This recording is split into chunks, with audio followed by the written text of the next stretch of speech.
So welcome back to my channel. This is Gamer Dom, and this is a 2-for-1 action game.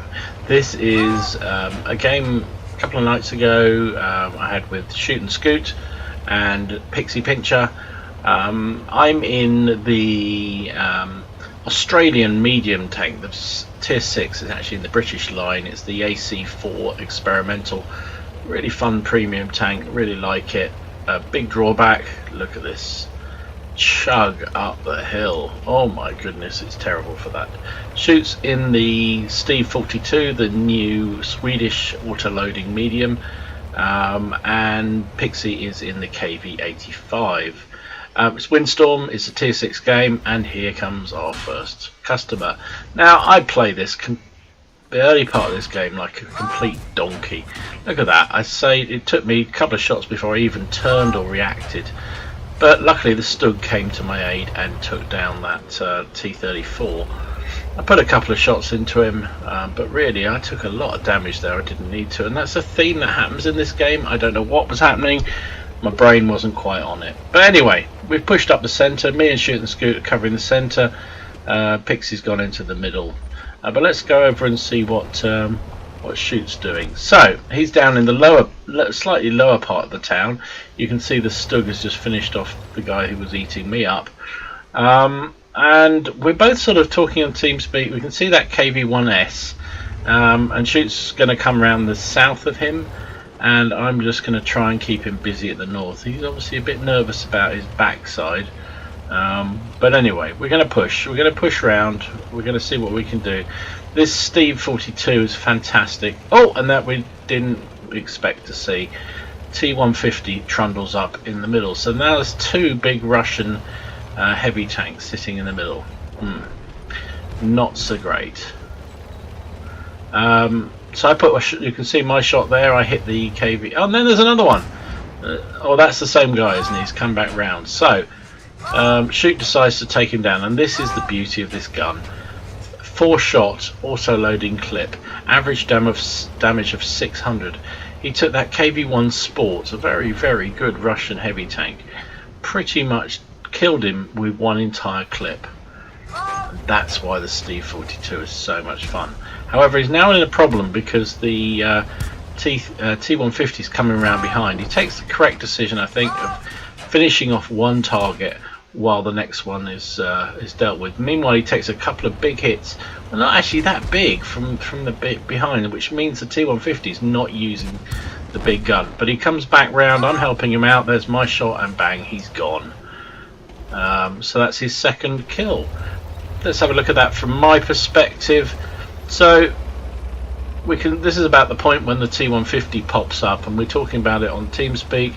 I say, well, if I come up north and try and keep him busy, you skip round the other side. And then I did exactly what I did with the T-34. I just drove out and sat there and aimed. A complete newbie move. But anyway, luckily I got away with it, and clearly he's only using a small gun, because if that had been a big gun, I wouldn't. This would be the end of my replay. So anyway, this game isn't primarily about me. It's more about Shoot, because he has a real good game in the Steve. So I'm pushing round, I'm trying to keep eyes on that T-150. I can see he's going to go around the back of Shoot. And you've got to cover your platoon mates. That shot wafted. And this gun is pretty good normally. But here is the a good example of why I don't use auto-lock. So I've auto-locked on him, but because he's angled, that's why I really needed to hit him, right in the backside there. If I put him in there, would have been perfect. That was my shot that went in just a split second before Shoots did to finish him off. So the teams, it's a very even game. It's 4 plays 5. Oh no, I got hit by a T28 I haven't even seen. T28 driver is a really good player, and he's in a, luckily for us, he's in a tier 4 tank in a tier 6 game. So yeah, good luck to him. But he survives. He survives a long time in this game. So I'm dithering a bit here. I think I do a bit of gardening, re-gardening of that thing, and then there's a Crusader comes up behind me. Of course, he flashes by and spots me, which kind of scuppers my plans, because I was thinking about pushing into the town, but now I have to keep an eye on him because I'm on, well, I'm quite low health, so I did dither at this point. I come up and think, right, I'm going to push into the city and help Pixie. And look at this, here's an illustration of how shitty the ground resistance and the torque on this tank is. I can't get up that slope. I had to wiggle and shiggle and jiggle and finally get up there. Meanwhile, Pixie's killed that VK that he was fighting, so the need for me coming here is pretty well zilch. However, if you look at the mini-map, you can see that the entire north side has folded. Shooters headed back to keep an eye on what's going on there, and to stop any kind of well, sort of any attacks that come through into our cap. So I'm going to help him. I'm going to try and get up to where you can put some eyes on the middle again. Pixie's also coming back. IRL continues blindly into the cap, towards the enemy cap, and he's going to get killed, but there's a jumbo with him, but that's not going to help him. So sure enough, the ARL's died. It's now 9 plays 10. Now maybe we shouldn't have come back, maybe we should have pushed, but at the point when Shoot came back, it did look like the enemy were going to push into the cap. However, they clearly pushed back and covered their own cap rather than pushing the issue. So we're kind of in a bit of a mixed position here. I'm providing Overwatch. This AC4 has pretty good view range, which is why I came out here. Their two tanks swarm our jumbo, which is a real shame. So it's 9 plays 11. Now that was, do you see that bit there? That was supposed to have changed in the new patch, that tanks didn't just disappear midway through your view range. Now I'd seen him coming, he popped out of cover and I didn't spot him until he was halfway across the gap. Anyway, Pixie takes care of that guy. I hit the M4, but he's waiting for me to pop back out, so I'm just baiting him while Pixie and Shoot come around behind him. There we go, he's decided he doesn't like the look of this game, and so he pulls back, but that's not going to save him. Shoot's found himself a KV1 to play with, and this game is suddenly in our favour. It's 12-11. It's a tight game though. I mean, it could go either way. And there's a VK30 popped up.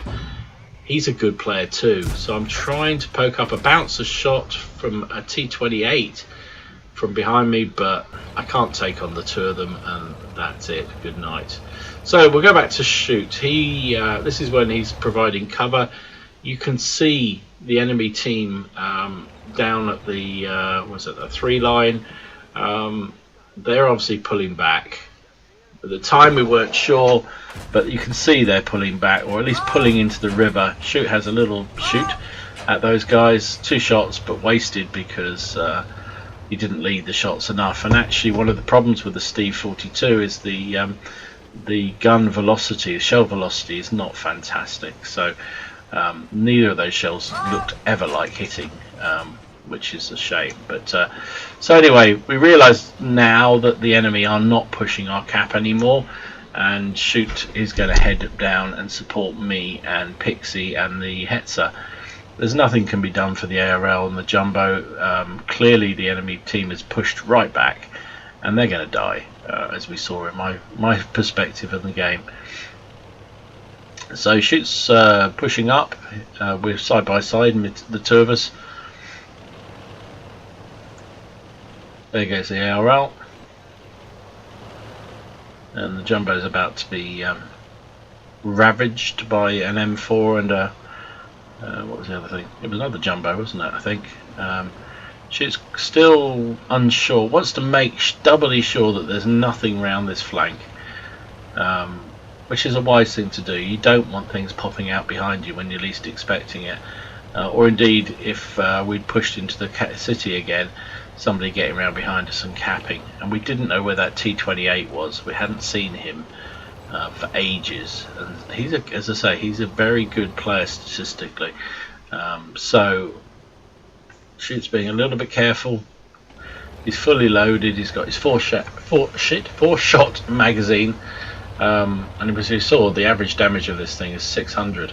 which is more than enough to put a severe dent in any tier 6 tank, and probably one shot the anything other than the heavies.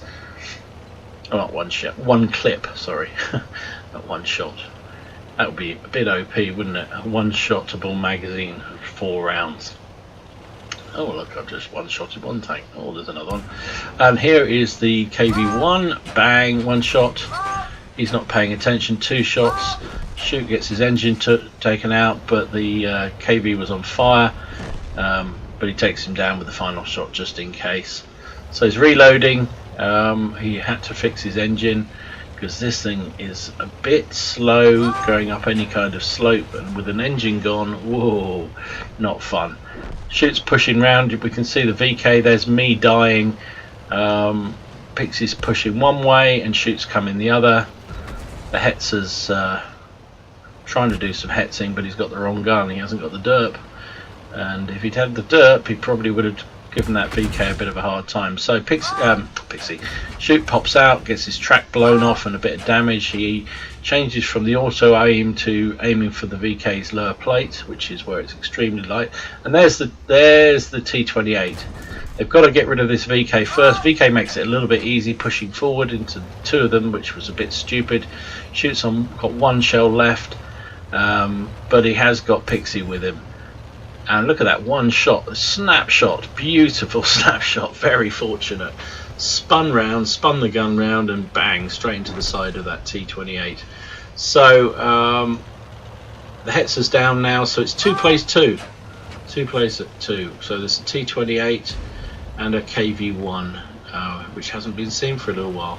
So the boys are going to push even each side of these buildings and try and catch this T28. T28 is actually surprisingly mobile, certainly quicker than the KV85. And there's the KV1. There's the KV1, and you can see Shoot's thinking, what do I do? The KV1 is not showing any interest in pushing, and this is where people always say about, when you're in a platoon you get bad matchmaking, and it's true. And this is exactly the sort of reason why, because you can see Pixie and Shoot are working together. They're coordinating their attacks. One's going one side, one's going the other. They're trying, and you'll see that at the end game here even more so. Whereas that KV1 is just sitting in the city doing nothing. He hasn't moved. Look, hasn't moved. While that T28 desperately needs some support. Now, if I was a T28, I think I would be pushing back to where the KV1 was, but he doesn't, and that's his mistake because Shoot puts 2 big shells into him, and he's down. So it's 14 plays 13. There's just that KV1. We know exactly where he is. He hasn't shown any inclination to move. So the boys are going to push forward. Shoot can't take any damage. He's one-shottable pretty much, I think. Depends what the gun is the KV1's using. Doesn't help, mate, when you drive into a dead tank, but you'll learn. So we'll pop into Pixie's view because having died, I can look at his perspective, and that's what I was doing at this point. And Pixie has got quite a lot of health. Even if that guy's got the big gun, he can take a hit, but he actually bounces the first shot. Nice angling, puts a really good premium round through the KV1. He blocked Shoot, which was a problem, so he had to then take a shot for Shoot to allow him to come round and kill him. So let's have a look at that from Shoot's perspective. This is where they talk about it on TeamSpeak, and Pixie says, let me go first, I've got enough health to take a couple of hits, whereas Shoot can't, and Shoot's on 5 kills, so this will give Shoot the top gun.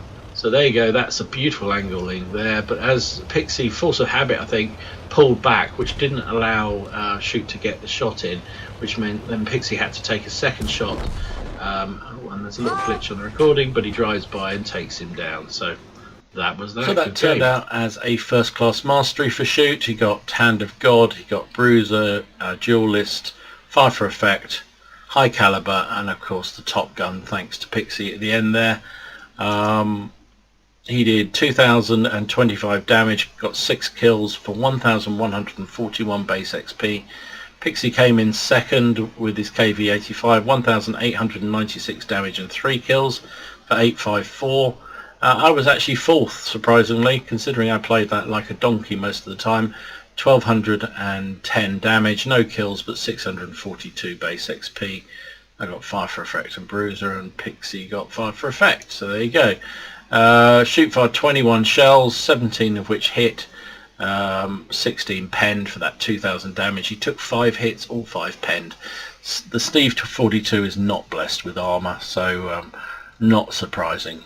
Made 50,000 credits, but he did fire some premium. Came out with just shy of 34,000 profit.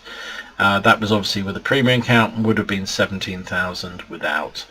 1711 XP times 3 for the day. Lots of bonuses for being in a platoon, and in a premium vehicle gave him a whopping 5,700 experience, which would have been 3,800 in a non-premium tank. So there you go. That was a little well, dual perspective, in fact triple perspective, because at the end of the game, once I was dead, you got Pixie's view as well of that battle.